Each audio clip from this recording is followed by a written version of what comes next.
এখানে থাকা যাবে না। এজন্য আল্লাহ তাআলা তার নবী মুহাম্মদ রাসূলুল্লাহ সাল্লাল্লাহু আলাইহি ওয়াসাল্লাম প্যারা হাবিবকে বলছেন, ওয়ালাল আখিরাতু খায়রুন লাকা মিনাল উলা। হে নবী, আপনার জন্য এই দুনিয়ার জীবনের চাইতে আখিরাতের জীবনই হলো উত্তম জীবন। কারণ দুনিয়ার জিন্দেগিটাই হলো ক্ষণস্থায়ী। আপনার হাসি কান্না যা আছে, আপনার সৌন্দর্য, আপনার স্ত্রী, আপনার ঘর বাড়ি, ধন দৌলত সব হলো ক্ষণস্থায়ী। আর আখিরাতে আল্লাহ তাআলা যা আপনাকে দান করবে সব হলো চিরস্থায়ী। সুবহানাল্লাহ। ওয়ালাল আখিরাতু খায়রুন লাকা মিনাল উলা ওয়ালা সাওফা ইউতিকা রাব্বুকা ফাতারদা। আল্লাহ তাআলা নবীকে বলেন, দুনিয়াতে ঈমানের জন্য কষ্ট করতেছেন, উম্মতের পিছনে সময় দিতেছেন, কখনো দাওয়াতের কাজের জন্য কাফেরদের নির্যাতনের শিকার হইতেছেন। তায়েফের প্রান্তরে ঈমানের দাওয়াত দিতে যখন গেছেন, আপনাকে কাফেররা আঘাত করেছে, আবু জাহেল আপনাকে কষ্ট দিয়েছে। নবী, আপনি টেনশন করেন না। তারা কাফেররা দুনিয়ার জিন্দেগিতে তারা আরাম গ্রহণ করতেছে। এই দুনিয়ার জিন্দেগির আনন্দ হলো ক্ষণস্থায়ী, দুনিয়ার জিন্দেগির বিলাসিতা হলো ক্ষণস্থায়ী, দুনিয়ার জিন্দেগির যৌবন হলো ক্ষণস্থায়ী, দুনিয়ার জিন্দেগির চেহারার সৌন্দর্য হলো ক্ষণস্থায়ী। আমি আল্লাহ তাআলা শীঘ্রই আপনাকে ওয়ালা সাওফা ইউতিকা রাব্বুকা, শীঘ্রই আপনার রব আপনাকে এমন নিয়ামত দান করবেন, এমন নিয়ামত আল্লাহ তাআলা আপনাকে দিবেন যে নিয়ামত পাওয়ার পর আপনি হাবিব সন্তুষ্ট হয়ে যাবেন। বলেন সুবহানাল্লাহ। আপনি সন্তুষ্ট হয়ে যাবেন। আখিরাতের নিয়ামত। এজন্য আমাদের মৃত্যু, এটা সকলের মৃত্যু এক সমান না। যারা মুমিন তাদের মৃত্যুর হালত হলো একরকম, আর যারা বেঈমান, কাফের, নাস্তিক, মুরতাদ, ফাসিক, ফুজ্জার, ওদের মৃত্যুর অবস্থা হলো অন্যরকম। মুমিনের মৃত্যুর সময় হাদিসের মধ্যে আছে, সরকার আলম বলেন, আল্লাহ তাআলা এই মুমিনের রূহকে নিয়ে যাওয়ার জন্য আল্লাহ তাআলা আসমান থেকে ফেরেশতা নাযিল করেন। হাজার হাজার ফেরেশতা নাযিল করেন। যার ঈমানের শক্তি যত বেশি, তার জন্য ফেরেশতার বাজেট তত বেশি। এমনকি মুমিনের মৃত্যুর সময় যখন তার সামনে কোরআন তেলাওয়াত করা হয়, সূরা ইয়াসিন তেলাওয়াত করা হয়, আল্লাহ তাআলা সূরা ইয়াসিনের তিলাওয়াতের প্রত্যেকটা হরফের বিনিময়ে 10টা করে ফেরেশতা নাযিল করেন। সুবহানাল্লাহ। একজন রাষ্ট্রপতিকে যেভাবে তার সম্মান দেখানোর জন্য বিভিন্ন বাহিনী প্রস্তুত থাকে, একজন মুমিনের রূহ যখন আল্লাহ তাআলা দুনিয়া থেকে নেবেন, তখন তার জন্য আল্লাহ তাআলা হাজারো ফেরেশতাদেরকে প্রস্তুত করে রাখেন। সুবহানাল্লাহ। ফেরেশতারা আসে, প্রত্যেকের হাতের মধ্যে আতরের ডিব্বা থাকে, প্রত্যেকে সাদা পোশাক পরিহিত থাকে, সুগ্রামযুক্ত রুমাল নিয়ে আসে। হযরত আজরাইল আলাইহিস সালাম তাদের নেতৃত্ব দেন। যখন মুমিন বান্দার কাছে আজরাইল আসে, তখন ফেরেশতারা আয়েশা বলে, লা খাউফুন আলাইহিম ওয়া লা হুম ইয়াহজানুন, তোমাদের কোনো ভয় নাই, তোমাদের কোনো টেনশন নাই, তোমরা জমিনে আল্লাহর গোলামি করছিলে, জমিনে তোমরা আল্লাহর ইবাদত করছো, আজকে কোনো টেনশন নাই। ফেরেশতারা তার সামনে জান্নাতের দৃশ্য তুলে ধরে। মুমিন বান্দা দুনিয়ার বিছানায় শুয়ে শুয়ে জান্নাতের দৃশ্য দেখতে পায়, সে আনন্দ ভোগ করতে থাকে। আজরাইল আলাইহিস সালাম বলেন, ইয়া আইয়াতুন নাফসুল মুতমাইন্নাহ, ও পবিত্র আত্মা, ইরজিই মাগফুরান ইলা রাব্বিকা, ও পবিত্র আত্মা, তুমি তোমার রবের দিকে চলো, আমরা তোমাকে নেওয়ার জন্য আসছি। আল্লাহু আকবার বলেন, আরেকটু জোরে বলেন আল্লাহু আকবার। আজরাইল আলাইহিস সালাম বলেন, আমরা তোমাকে তোমার রবের কাছে নিয়ে যাওয়ার জন্য আসছি, চলো চলো। আল্লাহ তাআলা তোমাকে ক্ষমা করে দিয়েছেন, আল্লাহ তাআলা তোমার প্রতি সন্তুষ্ট হয়ে গিয়েছেন। মুমিনের রূহ এমন ভাবে বের করে সে দুনিয়াতে সে জান্নাতের দৃশ্য দেখতেছে, আর আজরাইল আলাইহিস সালাম হঠাৎ করে তার রূহ বের করে নিয়ে আসছেন।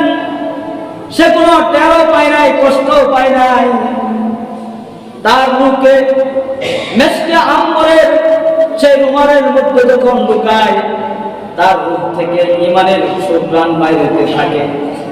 ফেরেশতারা স্বাগতম জানিয়ে জানিয়ে তাকে আসমানের দিকে নিয়ে যায়।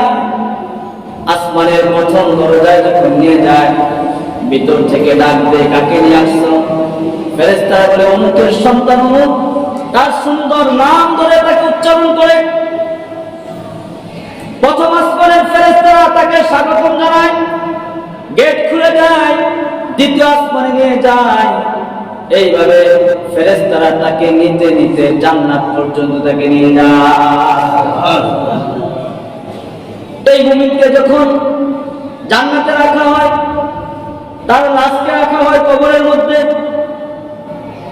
কবরের মধ্যে যখন লাশ রাখা হয়, সরকার আলম বলেন, তার রূহকে আবার ডাকা হয়, তার রূহ আবার তার বডির মধ্যে ফিট করা হয়। দুইজন ফেরেশতা আয়েশা তাকে কবরের মধ্যে বসায়, বসানোর পরে তাকে প্রশ্ন করে, মার রব্বুক, তোমার রবকে? ওই মুমিন বান্দা বলে, আরে দুনিয়াতে রবের নাম কতবার উচ্চারণ করেছে? ফজরের পরে কতবার, শত শতবার প্রতিদিন জিকির করছে, সুবহানাল্লাহ, আলহামদুলিল্লাহ, আল্লাহু আকবারের জিকির করেছি। এই রবের জন্যই তো ফিলিস্তিনের জমিনে আমরা শহীদ হয়েছি, এই রবের জন্যই তো বদরে আমরা শাহাদাত বরণ করেছি, এই রবের জন্যই তো জালিমের কারাগারে আমরা বন্দী ছিলাম। আজকে রব সম্পর্কে জিজ্ঞাসা করো, আরে আমাদের রব তো রব্বি আল্লাহ, আমাদের রব হলো আল্লাহ।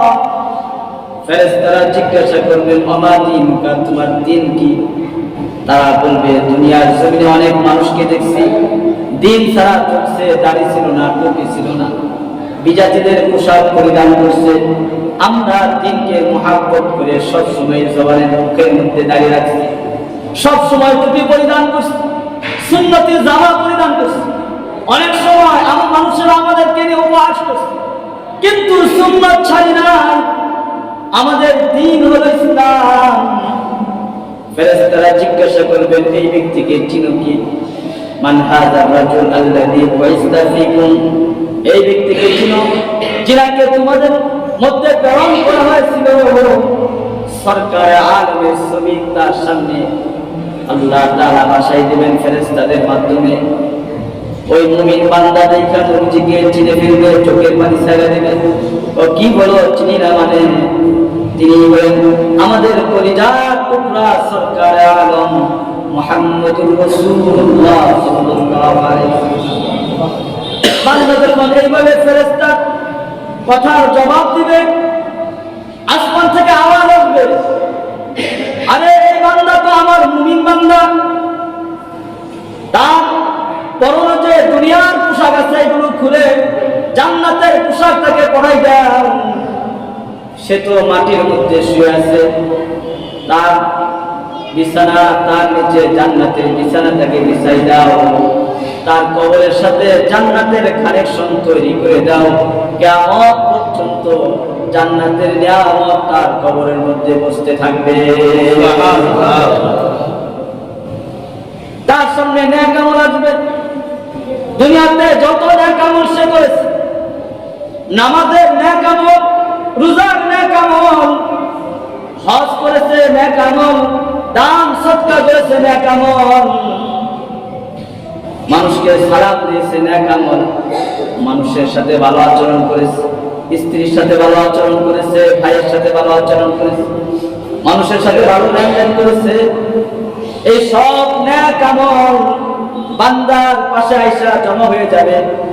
আর নেক আমল একটা ভালো বডির মতো হয়ে তার সামনে উপস্থিত হয়ে বলবে, তোমার কোনো টেনশন নাই, হায়াতে জিন্দেগির মধ্যে কয়েকদিন কষ্ট করেছ, এখন বাকি জিন্দেগি তুমি শান্তি এবং আরামের মধ্যে থাকবে। সুবহানাল্লাহ। এটা হলো মুমিন বান্দার আমল। আর যারা কাফের বেঈমান, দুনিয়াতে আল্লাহর নাফরমানি করে, সুদ খায়, ঘুষ খায়, জিন্দেগির কোনো দাম দেয় না, যে রব তাকে এত মহাব্বত করে দুনিয়াতে পাঠাইল গোলামির জন্য, একটা সেকেন্ড গোলামি করে না, একটা মিনিট গোলামি করে না, দুনিয়ার খেল তামাশার মধ্যে পড়ে আছে, ঈমান আনে নাই,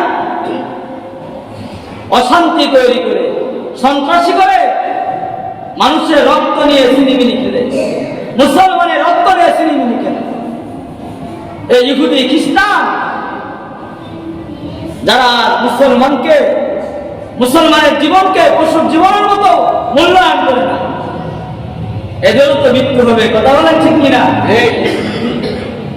এদেরও মৃত্যু আসবে, মৃত্যুর হাত থেকে আর বাঁচতে পারবে না। এদের জান আজরাইল আলাইহিস সালাম কবজ করবে, আজরাইল আলাইহিস সালামকে আল্লাহ তাআলা প্রেরণ করবে পাপিষ্ঠদের কাছে, কাফেরদের কাছে। চেহারাটা বিমর্ষ থাকবে, কালো থাকবে। হযরত আজরাইল আলাইহিস সালামের চোখ দিয়ে অগ্নি বের হইতে থাকবে, শরীর থেকে আগুন বের হইতে থাকবে, প্রচন্ড রাগ নিয়ে বেঈমানের সামনে উপস্থিত হবে। বেঈমান যখন আজরাইল আলাইহিস সালামকে দেখবে, হযরত আজরাইলের সাথে আরো ভয়ঙ্কর ফেরেশতারা থাকবে। ফেরেশতারা আয়েশা তাকে জাহান্নাম দেখাবে। এই শয়তান দুনিয়ার মধ্যে আল্লাহর নাফরমানি করছে, সুদের ব্যবসা করছো, মা বাপকে কষ্ট দিছো, মানুষকে কষ্ট দিছো, প্রতারণা করছো, দেশের সম্পদ লুণ্ঠন করছো, অশান্তি তৈরি করছো। মসজিদ ছিল না, মন্দির চিনছো, জিকিরের মন্দির ছিল না, গান বাদ্য নিয়ে ব্যস্ত ছিল। এই জাহান্নামে জাহান্নাম দেখা ওই পাপিষ্ঠ ব্যক্তির আত্মা শুধু দৌড়াদৌড়ি শুরু করবে, রোগের মধ্যে বিভিন্ন জায়গায় দৌড়াইতে থাকবে। কখনো তার রূহ মাথার মধ্যে যা ঢুকবে, আজরাইল ওইখানে দাওয়া করবে, তার রূহ আবার কখনো পেটের মধ্যে আসবে, আজরাইল ওইখানে দাওয়া করবে, কখনো তার হাতের মধ্যে আসবে, সেখানেই দাওয়া করবে, কখনো তার পায়ের মধ্যে যাবে, সেখানেই দাওয়া করবে। এমন কঠিন অবস্থা হবে, এমন পিপাসার্থ হবে, দুনিয়ার সকল পানি যদি তার কলিজার মধ্যে দেওয়া হয়, তারপরে তার কলিজা ঠান্ডা হবে না, এত বেশি ভয়ঙ্কর অবস্থা হবে। আজরাইল আলাইহিস সালামকে দেখে তার রূহ পলায়ন শুরু করবে। আজরাইল আলাইহিস সালাম তার হাতের মধ্যে আলাদা নখ লাগাই দিবেন, বিষাক্ত নখ লাগাই দিবেন, তার হাতটা ওই জাহান্নামীর দেহের মধ্যে ঢুকাই দিবেন, জাহান্নামীর দেহের মধ্যে ঢুকাই দিবেন। মুফাসসিরিনগণ বলেন, তলোয়ার দিয়ে কাটলে তো মাত্র একটা অঙ্গের মধ্যে কষ্ট হয়, বাকি অঙ্গটা অত বেশি আক্রান্ত হয় না। কিন্তু কোন মানুষ যদি আগুনের মধ্যে জ্বালাই দেয়, তখন পুরাপুরি অসুস্থ হয়ে পড়ে। আজরাইল আলাইহিস সালাম যখন তার বডির মধ্যে এইভাবে হাত লাগাবেন, তার চুলের পশমের মধ্যেও সে কষ্ট অনুধাবন করবে, তার চোখের মধ্যেও সে কষ্ট অনুধাবন করবে, তার পায়ের মধ্যেও সে কষ্ট অনুধাবন করবে, তার কলিজা ফেটে যাবে, তার রূহ বের হইতে চাইবে না। আজরাইল আলাইহিস সালাম বিষাক্ত হাত দিয়ে তার রূহকে তার শরীর থেকে ছিন্ন বিচ্ছিন্ন করে বের করে নিয়ে আসবেন। তার রূহ বের করার সাথে সাথে পচা শুয়োর মারা যাওয়ার পর পচতে যেমন দুর্গন্ধ ছড়ায়, ওই পাপিষ্ঠ ব্যক্তির রূহ থেকে এরকম দুর্গন্ধ ছড়াবে। কুফরির দুর্গন্ধ, সুদের দুর্গন্ধ, ঘুষের দুর্গন্ধ ছড়াবে। আজরাইল আলাইহিস সালাম যখন আসমানে নিয়ে যাইতে চাইবে, ফেরেশতারা বলবে এটা কার রূহ? বলা হবে এটা এই খবিসের রূহ। এটা খবিসের রূহ, পাপিষ্ঠ ব্যক্তির রূহ। এই রূহকে আসমানে ঢুকতে দেওয়া যাবে না। তখন তার রূহকে 7 তবক জমিনের নিচে জাহান্নামের মধ্যে নিক্ষেপ করা হবে। এই ব্যক্তিকে যখন কবরের মধ্যে রাখা হয়, কবর বলতে কি বোঝায়? কবর হইতেছে আমাদের নিকট মুসলমানদেরকে যেভাবে জমিনের মধ্যে রাখে, এটা হলো মুমিনের কবর। বাকি যারা ইহুদি খ্রিস্টান, যাদের লাশ পুরাই দেয়, যাদেরকে অন্যভাবে পানিতে ভাসাই দেয়, এটাই তার কবর। সে যেখানে থাকুক না কেন, 2 জন ফেরেশতা এসে তাকে ধরে ফেলবে, ধরার পরে তাকে বসাবে। সে যেখানে থাকুক না কেন, তার লাশ যদি পুড়ে ফেলে, আবার তার লাশ আল্লাহ তাআলা আলাদা একসাথে করে দেন, একত্র করে তার রূহ আবার তার শরীরের মধ্যে ঢুকানো হয়। ঢুকানোর পরে তাকে জিজ্ঞাসা করে, মা রব্বুকা, তোমার রবকে? ওই বান্দা বলে, হা হা, হাদিসের মধ্যে আছে। সে বলবে, না না, আমি তো কিছু জানি না, আমার রবকে আমি জানি না। সে উত্তর দিতে পারবে না, আমার রব সম্পর্কে আমার জানা নাই, কারণ সে দুনিয়ার জমিনে কখনো সে রবের নাম একবার উচ্চারণ করে নাই। বলবে, আমার দিনুকা, তোমার দিন কি? সে বলবে, আমি জানি না। বলবে, ওমান হাদার রাজুল আল্লাযী বুইসতা ফীকুম, এই ব্যক্তিকে চিনো কি? সে বলবে, লা আদরি, লা আদরি, আমি তিনাকে চিনি না। তখন আসমান থেকে গায়েবী আওয়াজ আসবে, তার পোশাকটা খুলে জাহান্নামের পোশাক থেকে পরিয়ে দাও, তার পিঠের নিচে জাহান্নামের বিছানা বিছাই দাও, জাহান্নামের সাথে তার কবরের একটা কানেকশন তৈরি করে দাও। ওই ব্যক্তির কিয়ামত পর্যন্ত শুয়ে শুয়ে জাহান্নামের শাস্তি ভোগ করবে। আল্লাহ তাআলা তার কবরের মধ্যে বিষাক্ত সাপ নিযুক্ত করে দিবেন। সাপ প্রতি নামাজের সময় তাকে সুবুল দিবে, বলবে, তুই ফজরের নামাজের সময় মসজিদে আসিস না, এমন সুবুল দিবে 70 হাত জমিনের নিচে সে চলে যাবে। আবার সেখান থেকে তাকে উঠানো হবে, আবার জোহরের সময় তাকে সুবুল দিবে। এইভাবে কিয়ামত পর্যন্ত তার কবরের মধ্যে আযাব চলতে থাকবে। এইভাবে কিয়ামত পর্যন্ত আযাব চলতে থাকবে। এই জন্য আল্লাহ রাব্বুল আলামিন বান্দাকে মৃত্যু সম্পর্কে সতর্ক করেছেন। বান্দাকে বলেছেন, এই হায়াতে জিন্দেগি এটা তোমার আসল কোনো জীবন নয়, মূলত এটা ক্ষণস্থায়ী জিন্দেগি। দুনিয়াতে বেশি বেশি নেক আমল তুমি যদি করতে পারো, তাহলে বাকি জিন্দেগি কবরের আযাব থেকে আল্লাহ তাআলা তোমাকে বাঁচিয়ে দিবেন। সুবহানাল্লাহ। এজন্য আল্লাহ তাআলা সূরাতুল ইব্রাহিমের মধ্যে বলেন, ইউসাব্বিতুল্লাহুল লাযীনা আমানু বিল কওলিস সাবিত ফিল হায়াতিদ দুনিয়া ওয়া ফিল আখিরাহ ওয়া ইউদিল্লুল্লাহুজ জালিমিন। যে আল্লাহ তাআলা তোমাদেরকে, যারা তোমরা ঈমানদার, তোমাদেরকে ইউসাব্বিতুল্লাহুল লাযীনা আমানু, আল্লাহ তাআলা ঈমানদারদেরকে দৃঢ় রাখেন, শান্তিতে রাখেন। বিল কওলিস সাবিত, দৃঢ় কথা দ্বারা, কালিমায়ে তাইয়্যিবার মাধ্যমে, ঈমানের মাধ্যমে, আমলের মাধ্যমে দুনিয়াতেও আল্লাহ তাআলা তোমাদেরকে শান্তি দিবেন, কবরেও শান্তি দিবেন, মৃত্যুর সময় শান্তি দিবেন, হাসরের ময়দানে শান্তি দিবেন। ফুল সিরাতের রাস্তা এক পলকে তোমরা পার হয়ে আল্লাহর জান্নাতের মধ্যে ঢুকে পড়বে। সুবহানাল্লাহ। এজন্য সরকারে আলম হাদিসের মধ্যে বলেন, বাদিরু বিল আমাল, হে আমার উম্মত, তোমরা আমলের মধ্যে ঢুকো, আমলের মধ্যে প্রবেশ করো। যে যেখানে আছো আমল ধরো, আমল গ্রহণ করো। আমল ছাড়া তোমার জিন্দেগি যে কত কি পরিমাণ বিপদগ্রস্ত হবে তুমি টের পাবে না। মৃত্যুর আসার সাথে সাথে মৃত্যুর সময় তুমি বিপদগ্রস্ত হবে, কবরের মধ্যে বিপদগ্রস্ত হবে, হাসরের ময়দানে তুমি ভিক্ষুকের মতো লাঞ্ছিত বঞ্চিত তুমি হবে, এবং ফুলসিরাতের রাস্তা পার হতে পারবে না। সেখানে তুমি ফুলসিরাতের সেই পুলের মধ্যে কেটে জাহান্নামের মধ্যে পড়ে যাবে। এজন্য হুজুর বলেন, বাদিরু বিল আমাল, তোমরা আমলের মধ্যে ঢুকো। তোমার জিন্দেগিকে আমলি জিন্দেগি বানাও, তোমার ঘরকে আমলি ঘর বানাও, তোমার সমাজকে আমলি সমাজ বানাও, তোমার অফিসকে আমলি অফিস বানাও, তোমার দোকানকে আমলি দোকান বানাও, তোমার প্রতিষ্ঠানকে আমলি প্রতিষ্ঠান বানাও। তোমার সন্তান আমল করলো কিনা সেই খোঁজ খবর রাখো। তোমার সন্তান যদি শিক্ষিত কম হয়, সে যদি আল্লাহওয়ালা বুজুর্গ হয়, তার কোনো টেনশন নাই, তোমার কোনো টেনশন নাই। তোমার সন্তানকে ডাক্তার বানাইলা, ইঞ্জিনিয়ার বানাইলা, বড় অফিসার বানাইলা, রাষ্ট্রপতি বানাইলা, এমপি বানাইলা, এই সন্তান যদি বেআমলি হয়, এই সন্তান যদি আমল না করে, সেও ক্ষতিগ্রস্ত, তুমিও ক্ষতিগ্রস্ত, পুরা জাতি ক্ষতিগ্রস্ত। কথা বলেন ঠিক কি? বাদিল বিল আমাল, হুজুর বলেন আমল করো। আর আমল সবসময় করা যাবে না, আমলের পরিবেশ সবসময় থাকে না। আরে আমরা তো এখন শান্তিতে জুমার নামাজ পড়তেছি, পৃথিবীর এমন জায়গাও আছে যারা নিরাপত্তার সাথে জুমার নামাজ আসতে পারে না।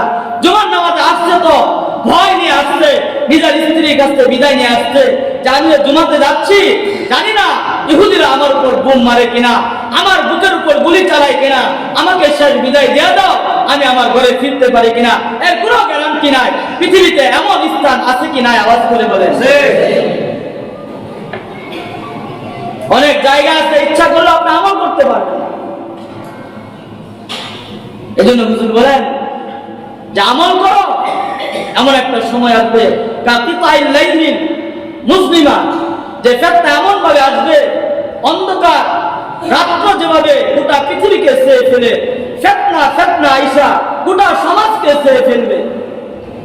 সেই সময় আসার আগে তুমি আমল করো। জানো, সকালে মানুষ মুমিন থাকবে, ইসবিহু মুমিনান ওয়া ইমসি কাফিরান, সকালে মুমিন থাকবে, মুমিন অবস্থায় ঘর থেকে বের হবে, সন্ধ্যার সময় ঘরে ফিরবে বেঈমান অবস্থায়। আবার সন্ধ্যার সময় মুমিন থাকবে, সকালে রাত্র যাপন করে ঘরে ফিরবে কাফের অবস্থা। এমন একটা জামানা আসবে, তাই সেই জামানা আসার আগে আমলের সুযোগ আছে।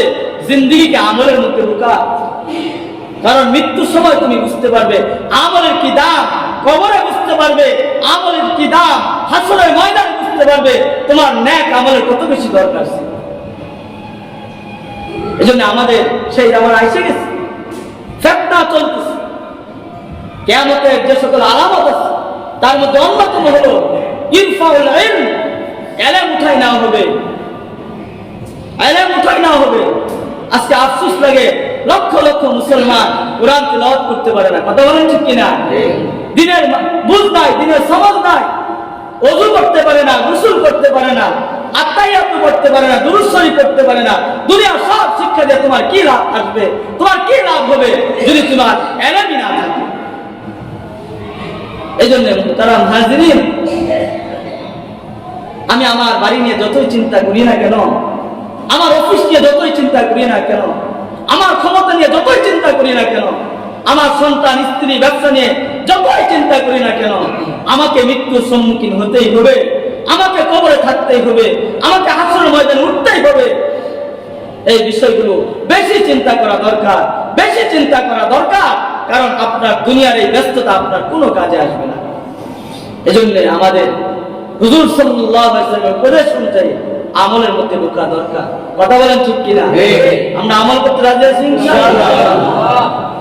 ইনশাআল্লাহ তো বলি, কিন্তু ফিতনা আইসা গোটা সমাজকে ছেয়ে ফেলবে। সেই সময়